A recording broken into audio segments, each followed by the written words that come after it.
내 어머니의 아들 곧 내 형제나 내 자녀나 내 품의 아내나 너와 생명을 함께하는 친구가 가만히 너를 꾀어 이르기를 너와 네 조상들이 알지 못하던 다른 신들 곧 네 사방을 둘러싸고 있는 민족 혹 내게서 가깝든지 내게서 멀든지 땅 이 끝에서 저 끝까지에 있는 민족의 신들을 우리가 가서 섬기자 할지라도 너는 그를 따르지 말며 듣지 말며 긍휼히 여기지 말며 애석히 여기지 말며 덮어 숨기지 말고 너는 용서 없이 그를 죽이되 죽일 때에 내가 먼저 그에게 손을 대고 후에 뭇 백성이 손을 대라.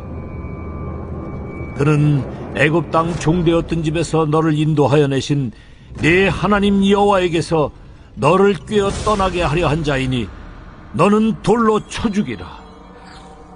그리하면 온 이스라엘이 듣고 두려워하여 이 같은 악을 다시는 너희 중에서 행하지 못하리라. 네 하나님 여호와께서 네게 주어 거주하게 하시는 한 성읍에 대하여 네게 소문이 들리기를 너희 가운데서 어떤 불량배가 일어나서 그 성읍 주민을 유혹하여 이르기를 너희가 알지 못하던 다른 신들을 우리가 가서 섬기자 한다 하거든 너는 자세히 묻고 살펴보아서 이런 가증한 일이 너희 가운데에 있다는 것이 확실한 사실로 드러나면 너는 마땅히 그 성읍 주민을 칼날로 죽이고 그 성읍과 그 가운데 거주하는 모든 것과 그 가축을 칼날로 진멸하고 또 그 속에서 빼앗아 차지한 물건을 다 거리에 모아놓고 그 성읍과 그 탈취물 전부를 불살라 네 하나님 여호와께 드릴지니 그 성읍은 영구히 폐허가 되어 다시는 건축되지 아니할 것이라. 너는 이 진멸할 물건을 조금도 네 손에 대지 말라. 그리하면 여호와께서 그의 진노를 그치시고 너를 긍휼히 여기시고 자비를 더하사 네 조상들에게 맹세하심같이 너를 번성하게 하실 것이라. 네가 만일 네 하나님 여호와의 말씀을 듣고 오늘 내가 네게 명하는 그 모든 명령을 지켜 네 하나님 여호와의 목전에서 정직하게 행하면 이같이 되리라. 오늘은 12월 16일 수요일입니다. 하나님께서 여러분 가정을 하나님의 은혜로 지키시고 하나님의 긍휼과 은혜로 꼭 붙잡아 주시는 오늘 하루 되기를 바랍니다. 오늘은 신명기 13장 6절에서 18절까지 말씀을 같이 묵상하도록 하겠습니다. 어제에 이어서 오늘 말씀은 가나안 땅에 들어간 이스라엘 백성들에게 신앙의 변질을 가져오는 거짓 선지자들의 가르침과 사단의 유혹에 대하여 단호하게 대처하고 거절할 것을 말씀하고 있습니다. 오늘 이 유혹이 누구에게 오느냐? 가장 가까운 가족이나 가장 가까운 사람들을 통해서 온다고 이야기하고 있습니다. 6절에서 9절 말씀을 한번 보십시오.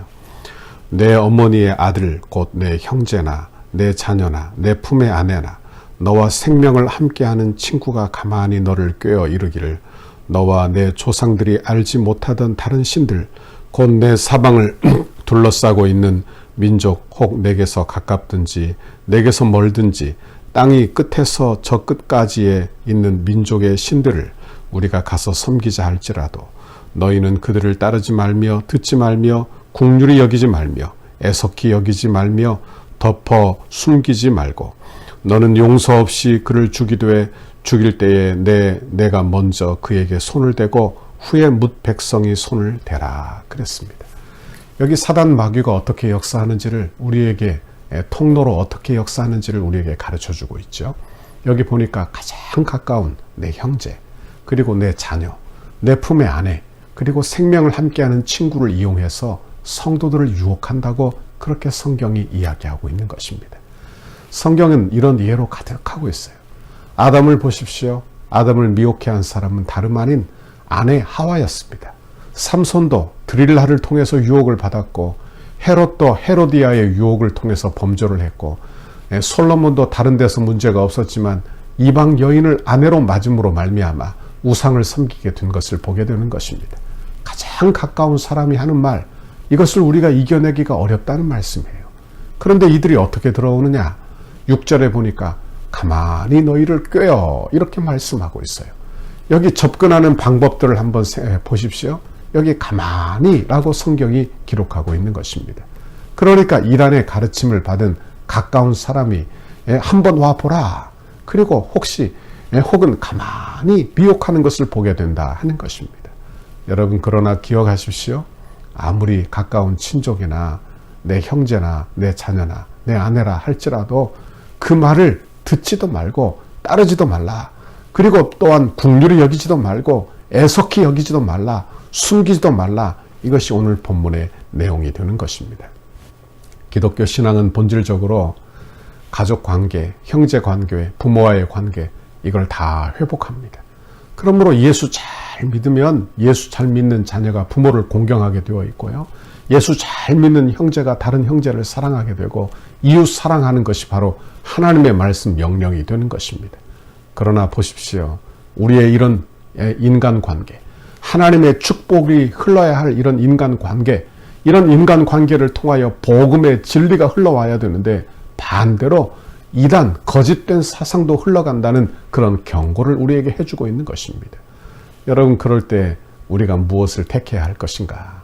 여러분, 가까운 내 마음을 택해서 그들을 긍휼히 여기고 그들을 애석히 여겨 나도 그들을 따라 이단으로 갈 것인가?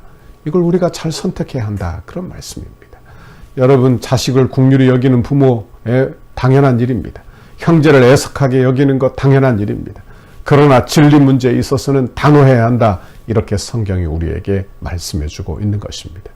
9절에서는 아무리 가까운 형제나 자녀나 아내나 친구라 할지라도 하나님의 말씀에서 떠나도록 유혹하면 용서 없이 그를 죽이라. 이것이 하나님의 말씀이에요. 이 말씀을 오늘날 우리에게 그대로 적용할 수는 없지요. 왜? 그 나라, 지금 현재 이스라엘, 성경에 나오는 이스라엘 백성들은 신정국가예요. 교회와 같은 그런 나라인 것입니다. 그러니 그 나라에서는 이렇게 행했지만 지금 우리가 살고 있는 대한민국 이 민주주의에서는 그렇게 했다가는 큰일 나지요. 여러분, 이 말씀은 여러분 우리에게 어떻게 적용해야 하느냐. 이단에 간 가족들을 죽이라. 이런 내용이 될 수 없을 것입니다. 우리는 단호하게 그들을 거절해야 되고 그들과 합하지 않아야 되는 것입니다. 그러나 그들을 위하여 기도하십시오.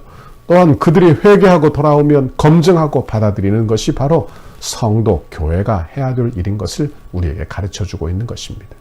그렇다면 이 말씀에서 우리가 얻을 수 있는 교훈이 무엇일까요? 그것은 하나님을 비판하고 우상이나 이단에 가는 것이 얼마나 중차대한 범죄인가, 이것을 우리에게 가르쳐주고 있는 거예요. 여러분, 하나님을 섬기는 신앙, 그리고 이단의 사이에서, 다른 우상 섬기는 그런 사이에서 어떤 합일점이 있을 수 없다, 어떤 타협점이 있을 수 없다는 말씀을 하고 있는 것입니다. 여러분, 이것을 꼭 기억하세요. 사랑은 서로 나누는 게 아니죠. 보십시오. 하나님만 섬기라. 그것이 여러분 기독교 신앙이 어찌 보면 어떻게 보면 다른 합일점, 다른 선택 여지가 없는 것으로 그렇게 볼 수 있습니다. 그러나 여러분, 아내가 남편을 사랑하는데, 남편이 아내를 사랑하는데, 여러분, 이것은 다른 합일점이나 다른 타협점이 있을 수 없단 말씀이에요. 다른 여자도 사랑하고, 그리고 나도 다른 여자도 사랑하고, 아내도 사랑하고, 또는 다른 남자도 사랑하고, 내 남편도 사랑하고, 사랑 안에는 이런 것이 있을 수 없다 하는 말씀을 드리는 것입니다. 여러분, 하나님 섬기는 것은 그러므로 언제나 온전히 하나님만 섬기는 우리 모두가 되어야 할 줄 믿습니다. 이제 두 번째 집단 유혹에 대하여 말씀하고 있습니다. 여기 집단 유혹에 대하여 말씀하는 장면을 보십시오. 13절 말씀을 제가 봉독해 드립니다. 너희 가운데에서 어떤 불량배가 일어나서 그 성읍 주민을 유혹하여 이르기를 너희가 알지 못하던 다른 신들을 우리가 가서 섬기자 한다 하거든. 그래요. 여기 불량배라는 단어가 나오죠. 이 불량배라는 단어는 이 원어적으로 보면 어떤 의미를 가지고 있느냐, 불경건한 자, 그리고 무익한 그런 자라는 아들의 의미를 가지고 있는 그런 단어가 되는 것입니다. 그러니까 불량배, 우리는 이 땅에서 불량배가 무엇입니까? 그저 할 일 없이 껄렁껄렁 돌아다니며 많은 사람들을 해하는 사람들이 불량배 아니에요. 그렇죠. 그러니까 우상 숭배하도록 그렇게 주장하고 그것을 가르치는 사람, 그것이 바로 그 사람이 바로 불량배다, 이렇게 말씀하고 있는 것입니다. 어떤 사람이 내게 와서 교회에 허락하지 않은 성경 공부를 하자 하거나 또는 이단을 가지고 들어와서 그리고 그들로 따라가자 하거나, 그러면 그가 아무리 나이스한 사람이고 좋은 사람이라 하더라도 그는 불량배라, 그런 말씀. 그런 불량배라. 왜? 내 영혼에 심한 상처를 줄 수 있는 사람이기 때문에 그는 불량배예요. 우리를 상하게 할 수 있는 사람이 되는 것입니다. 그러므로 경계하라, 그렇게 말씀하고 있어요. 여러분, 이런 사람들을 어떻게 대해야 합니까? 14절을 보세요. 너는 자세히 묻고 살펴보아서 이런 가증한 일이 너희 가운데 있다는 것이 확실한 사실로 드러나면, 그렇게 말씀하고 있어요. 어떻게 하라고 말합니까? 자세히 묻고 살펴보아서 그런 가증한 일이 너희 가운데 있다는 것이 확실한 일로 드러나거든, 이렇게 말씀하고 있어요. 보십시오. 여러분, 이런 가증한 일이 어떻게 일어나는지를 보세요. 가장 가까운 사람들을 통해서 일어난다면 여러분, 우리가 어떻게 해야 되느냐? 우리는 단호하게 이단 사상에 대해서 대해야 할 줄 믿습니다. 구약에서는 더 단호한 자세를 취하라고 하는데 그들을 칼로 죽이고 모든 가축과 재산을 다 칼로 진멸하고 모든 재산을 거리에 모아놓고 불사르라. 너무나 심하죠? 이렇게 진멸할 것을 이야기하고 있어요. 그들의 물건에 손도 대지 말라. 이것이 하나님의 명령이 되는 것입니다. 여러분, 우상 숭배가 그만큼, 이단이 그만큼 우리가 경배해야 될 내용이라는 것을 알게 되는 것입니다. 그리고 4절에 이렇게 말씀합니다. 4절을 보십시오. 오늘 본문 4절에 보면 너는 너희 하나님 여호와를 따르며 그를 경외하며 그의 명령을 지키며 그의 목소리를 청종하며 그를 섬기며 그를 의지하며, 이렇게 말하고 있어요. 우리는 우상을 따르지 말고 누구를 따르라? 하나님을 따르고 그를 경외하며 그의 명령을 지키고 그의 목소리를 청종하며 그를 섬기며 그를 의지하라, 이렇게 말씀하고 있는 것입니다. 여러분, 교회 안에 가만히 이단이 들어올 수도 있다는 내용을 말하고 있는 거예요. 여러분 안에도 가만히 이단이 들어올 수 있다는 것을 말하고 있는 것입니다. 그런데 이런 이단적 사상들을 그저 좋은 게 좋은 거야 하며 그저 내버려 두어서는 결코 안 된다. 왜? 그들은 불량배예요. 여러분, 그들이 들어오면 교회는 망하게 될 것이고 우리는 영적으로 크게 상처를 입게 될 것입니다. 그러므로 가만히 내버려 두지 말고 단호하게 거절하시고 단호하게 대처하시고, 여러분 그들과는 교제도 하지 않도록 단호하게 결정하는 저와 여러분의 신앙생활이 되어야 할 줄 믿습니다. 여러분, 우리는 신앙생활을 감당하며 이런 은혜를 구하시기를 바랍니다. 만약 여러분 주변에 이런 이단들이 있다면 내 직장에도 이런 이단이 있을 수 있죠. 그런데 그 이단이 내 직장 동료일 수도 있고 상사일 수도 있는 것입니다. 그런데 그분이 너무 친절하고 좋아요. 그래서 그 친절을 따라서 이단 사상을 접해가고 그리고 이단이 괜찮다, 이런 쪽으로 나가면 안 된다는 말씀이에요. 단호하게 거절해요. 친분을 가질 수 있지만 이런 사상이 내 안에 들어오는 것을 단호하게 거절하는 거예요.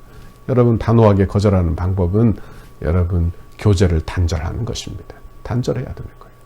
여러분, 우리는 하나님의 말씀대로만 주를 섬기는 저와 여러분의 신앙생활이 되기를 바랍니다. 요즘 코로나가 연일 이렇게 어렵습니다. 여러분, 코로나로 우리의 육이 어려워 우리가 병이 들까 염려하고 근심하는데, 여러분, 우리 안에 내 영에 이렇게 다른 바이러스, 이단과 다른 거짓된 가르침이 들어와 내 영이 상하지 않도록 여러분의 신앙생활을 잘 돌보는 오늘 하루가 되기를 바랍니다. 이런 귀한 은혜를 여러분 모두에게 주시라고 간구하는 오늘 이 아침이 되시기를 주님의 이름으로 축원합니다. 같이 기도하겠습니다. 하나님 아버지, 고맙고 감사합니다. 오늘 하나님의 귀한 말씀 우리에게 들려주시며 우리가 잘못된 가르침, 이단의 가르침을 경계하고 멀리하라고 우리에게 말씀해 주시니 감사합니다. 하나님, 이 세상이 이렇게 악한 질병으로 온통 몸살을 앓고 있는데 하나님, 내 영혼에 악한 그런 거짓된 가르침이 들어오지 아니하도록 내 영이 깨어 하나님의 말씀을 붙드는 우리 성도들의 삶이 다 되도록 인도해 주옵소서. 감사합니다. 오늘 어느 곳에 있든지 하나님의 말씀을 묵상하는 중에 주만 섬기고 주의 말씀만 듣는 우리 성도들 다 되도록 복에 복을 내려 주옵소서. 예수님 이름으로 기도하옵나이다. 아멘. 우리 교회를 향한 주님의 뜻을 이루소서. 성전 건축을 위한 100대 기도문 13페이지입니다. 수요일 하나 되는 건축 과정을 위하여 함께 기도하시겠습니다. 설계를 통하여 표현된 상징성, 기능성, 경고성, 미래성이 은혜롭게 건축되어 덕수교의 건축이 시대를 대표하는 건축이 되게 하옵소서. 하나님께서 지혜를 주시고 재능을 주셔서 설계사의 도면 그대로 정확하고 세밀하게 시공되게 하옵소서. 시공사와 건축위원회 사이에 원활한 소통이 이루어지게 하시고 교회 건축의 모범이 되는 건축 과정이 되게 하옵소서. 시공사를 통하여 진행되는 건축의 단계마다 그 분야에서 가장 신실하며 탁월한 전문가들을 붙여주시고 성령으로 하나 되어 최상의 팀워크를 이루게 하옵소서. 처음부터 끝까지 모든 과정에 하나님의 인도하심을 받는 시공사가 되게 하시고 한 채의 어긋남과 흐트러짐이 없이 완벽하고 튼실한 건축 과정이 되게 하옵소서. 부살렐과 오홀리압처럼 정직하고 신실한 마음으로 공교한 기술과 예술성, 안정성으로 섬기는 건축 시공사가 되게 하옵소서. 세밀한 시공을 통하여 성전 건축의 덕수와 남양주를 대표하는 명품 건축이 되게 하시고 한국 건축의 새로운 모델이 되게 하옵소서. 공사하는 기간에 시공사가 하나님의 도우심을 간구하며 성실과 정직으로 공사를 맡게 하시고 특별히 하도급 업체나 인부에 이르기까지 좋은 사람들로 채워지는 은혜를 경험하게 하옵소서. 공사 기간에 시공사의 재정이 원활하게 하셔서 금전적인 어려움이 없게 하옵소서. 건축에 조금의 차질이 없도록 모든 건축 자재가 잘 준비되게 하시고 일기와 환경까지도 하나님께서 섭리하여 주셔서 물 흐르듯이 진행되는 건축이 되게 하옵소서. 시공 과정 중 건축에 대한 의견을 나누고 상황을 점검할 때마다 막힘없는 소통이 이루어지는 행정이 되게 하옵소서. 건축이 진행되는 동안 우리 교회를 통해 넘치는 은혜와 복을 받아 사업이 더욱 번창하게 하시고 기쁨으로 건축에 동참하는 업체 되게 하옵소서. 시공사의 모든 직원들이 성전 건축을 통해 하나님을 알게 하옵소서. 시공사가 교회를 건축하면서 더욱 많은 일거리가 생겨나게 하시고 교회 건축을 즐거움으로 감당하게 하옵소서. 토목, 구조, 기계, 전기, 냉난방, 조경, 음향, 영상, 조명 등 모든 분야가 잘 시공되어 정교함과 탁월함을 갖춘 건물로 마무리가 되게 하옵소서. 예수님의 이름으로 기도합니다. 아멘.